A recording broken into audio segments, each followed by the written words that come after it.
J'ai pris une planche de 1 par 4 pour essayer de reproduire cette coquille déco de créateur à 140 $ pour une fraction du prix. Voyons si j'y arrive. J'ai pris du pince sans nœud pour éviter leur présence. Puis, j'ai dessiné des demi-cercles avec un rouleau de ruban électrique sur le bord inférieur pour former les festons. J'ai découpé les festons à la scie sauteuse. J'ai utilisé un outil multifonction et des accessoires de ponçage pour lisser toutes les imperfections. J'ai ensuite percé 3 trous de poche à l'arrière de la pièce festonnée et collé les 2 planches avec de la colle à bois. J'ai nettoyé la planche avec un chiffon humide, puis appliqué une teinture noyer américain. Après quelques minutes, j'ai essuyé l'excédent avec un chiffon propre. Une fois sec, j'ai utilisé du ruban de masquage pour marquer le centre de chaque feston et pré-percer des trous pour poser les boutons dorés. Enfin, j'ai fixé les attaches à l'arrière pour l'accrocher au mur et voici comment j'ai fabriqué une coquille Saint-Jacques pour moins de 40 $ américains. Je trouve ma version aussi bien, voire meilleure. Qu'en pensez-vous? La feriez-vous ou l'achèteriez-vous? J'espère que cela vous inspirera à créer vos propres versions de vos objets préférés. Achetez des carreaux de miroir mural en verre 30x25 cm sur Amazon. Déballez les miroirs et la peinture en spray. Emmenez les miroirs à l'extérieur et posez-les sur une surface de protection. Utilisez un vaporisateur pour pulvériser de l'eau sur toute la surface des miroirs, puis prenez la peinture en baume doré et couleur étain vieilli pour vaporiser le long des bords extérieurs des carreaux de miroir. Laissez sécher, puis essuyez avec une serviette pour révéler la finition vieillie. Ouvrez le paquet de rondelles de bois et choisissez-en 8. Sortez-les à l'extérieur pour les peindre à la bombe en noir mat des deux côtés. Servez-vous d'un niveau et de ruban de masquage pour guider l'installation ordonnée des miroirs sur le mur. Prenez les carrés adhésifs et la colle fournie avec les miroirs pour les fixer à l'arrière de chaque carreau. Ensuite, alignez-les sur le ruban de peintre et fixez les carreaux horizontalement puis verticalement. Après avoir solidement fixé les miroirs au mur, utilisez la même colle pour coller les rondelles de bois dans les coins intérieurs des carreaux de miroir. Et voilà, une façon économique de créer votre propre version abordable du style Pottery Barn avec un petit budget. Prenez quelques jardinières et bols en plastique. Je commence avec 2 jardinières en plastique. Je vais en placer une à l'envers, puis utiliser une colle très forte comme la colle E6000. Sur le dessus de cette jardinière, je vais ajouter un bol. Ensuite, on place un autre bol à l'envers dessus. Et enfin, un deuxième pot de fleurs par-dessus. Je veux donner à ce support pour plantes un aspect terre cuite. J'utilise donc de la peinture acrylique orange et marron pour obtenir la couleur idéale. Ensuite, je vais ajouter un peu de bicarbonate de soude. Cela va donner une finition mate et crayeuse qui ressemble un peu à de la pierre. Je peux maintenant utiliser un pinceau large pour peindre le plastique. Une fois sec, on sent vraiment cette finition douce, presque comme la pierre. Mais j'ai clairement quelques endroits à recouvrir, donc je vais continuer et ajouter une deuxième couche. Ne brossez pas trop fort pour éviter d'enlever la peinture. Quelques coups de pinceau doux suffisent. Il y a 2 façons de décorer ce support pour plantes. La première consiste à y mettre une plante artificielle. Vous pouvez aussi le décorer en ajoutant une planche en bois sur le dessus et l'utiliser comme une table d'appoint décorative. J'espère que cette vidéo vous a inspiré à prendre quelques pots et bols en plastique pour créer un support à plantes inspiré d'anthropologie. J'ai acheté plusieurs tasseaux de 2 par 2 dans mon magasin local en vérifiant qu'elles étaient droites. Je les ai découpés en morceaux de 53 cm et de 8 cm de long. Au total, j'avais besoin de 28 morceaux de 53 cm et de 32 morceaux de 8 cm. Une fois que toutes les pièces ont été découpées, j'ai commencé par celle de 8 cm.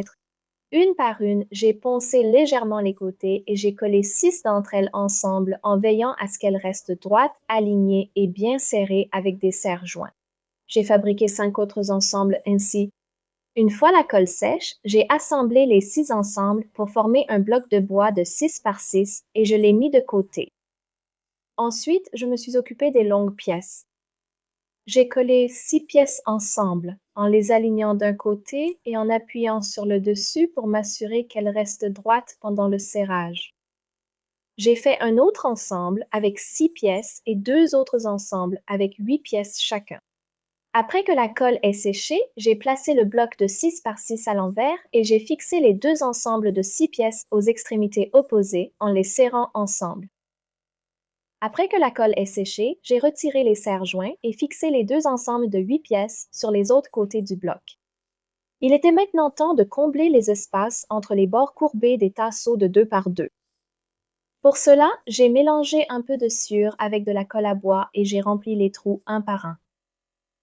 Comme cela avançait lentement, j'ai mis de la colle dans les espaces, ajouté de la sciure puis frotté pour répartir le mélange. Si vous voulez éviter cette étape, vous pouvez poncer les tasseaux de 2 par 2 avant l'assemblage. Une fois que tout était sec, j'ai enlevé l'excès de sciure et essuyé la surface avec un chiffon humide. Ensuite, j'ai bien poncé tous les côtés jusqu'à ce que la surface soit lisse et uniforme. Après le ponçage, j'ai recouvert une rangée sur deux des tasseaux de 2 par 2 avec du ruban de masquage.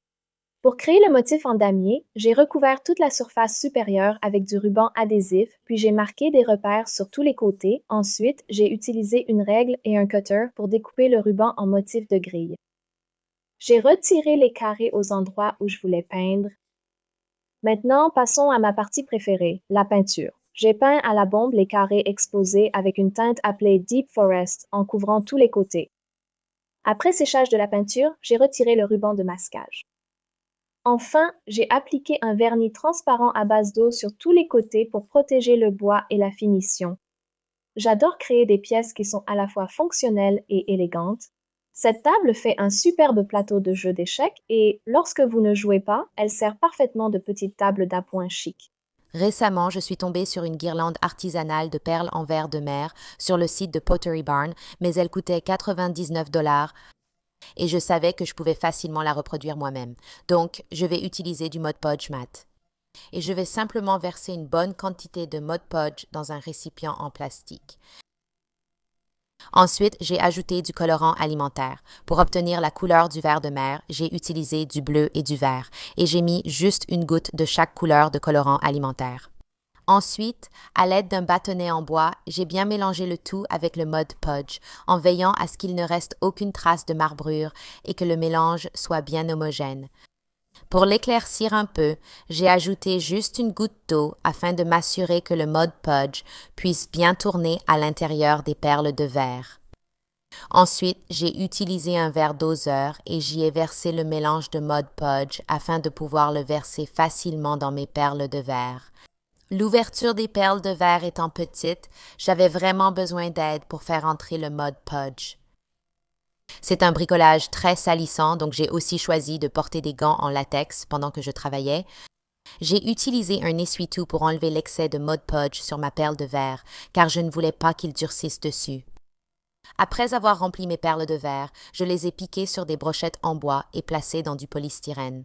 C'est simplement pour que tout l'excès de Mod Podge puisse s'écouler par l'ouverture des perles et je les ai laissées reposer ici pendant environ une demi-heure. Ensuite, j'ai pris une plaque de cuisson recouverte de papier sulfurisé, j'ai déposé les perles de verre dessus, puis je les ai mises au four et je les ai laissées cuire pendant environ 1 heure à 200 degrés. Une fois qu'elles étaient sorties du four, je les ai laissées refroidir suffisamment en les laissant reposer pendant quelques heures pour qu'elles ne soient plus chaudes au toucher. Ensuite, j'ai pris de la ficelle et j'ai mis un peu de ruban adhésif autour de l'extrémité, juste pour pouvoir l'enfiler plus facilement dans une aiguille. J'ai utilisé une aiguille à laine avec une ouverture assez grande pour pouvoir y faire passer la ficelle.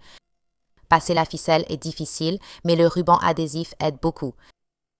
Après avoir passé la ficelle dans l'aiguille, j'ai pris une perle en verre et l'ai enfilée. Donc, il suffit de passer l'aiguille dans les 2 extrémités de la perle en verre, de la faire glisser, et puis, quand j'arrive au bout de ma ficelle, au lieu de faire simplement un nœud, j'en ai fait plusieurs et j'ai aussi fait une boucle. Donc, j'ai une boucle au bout de ma ficelle pour que, plus tard, si je veux accrocher ceci sur une de mes étagères décoratives avec des crochets, je puisse aussi l'accrocher ou bien le poser à plat dans n'importe quel bol ou plat décoratif. Donc, je garde simplement ma boucle ici, puis je fais glisser la perle tout au bout. Ensuite, j'ai continué à enfiler des perles et à faire des nœuds entre chaque perle. J'ai fait 3 nœuds entre chaque perle pour m'assurer que mes perles en verre ne glissent pas à travers les nœuds et ne touchent pas les autres perles en verre. J'ai essayé de les faire aussi uniformes que possible, mais ils ne sont pas tous parfaitement réguliers. J'ai simplement continué ainsi, travaillant jusqu'à enfiler toutes les perles en verre sur ma corde. Quand j'ai enfilé ma toute dernière perle, j'ai veillé à faire 3 nœuds également, puis j'ai terminé à nouveau par une boucle, exactement comme j'avais fait de l'autre côté. Il ne me restait plus qu'à couper l'excédent de ficelle pour finir ma guirlande de perles en verre de mer. Je l'ai installée chez moi dans une jolie coupe décorative en bois en forme de pelle, et je trouve que cela apporte vraiment une belle touche nautique à la pièce. Et ce qui me rend le plus heureuse avec ce DIY, c'est d'avoir pu m'inspirer d'un objet extrêmement cher de chez Pottery Barn, d'y apporter ma touche personnelle, de le réaliser à mon goût et d'économiser beaucoup d'argent. Merci d'avoir regardé Home Talk. À bientôt dans une prochaine vidéo.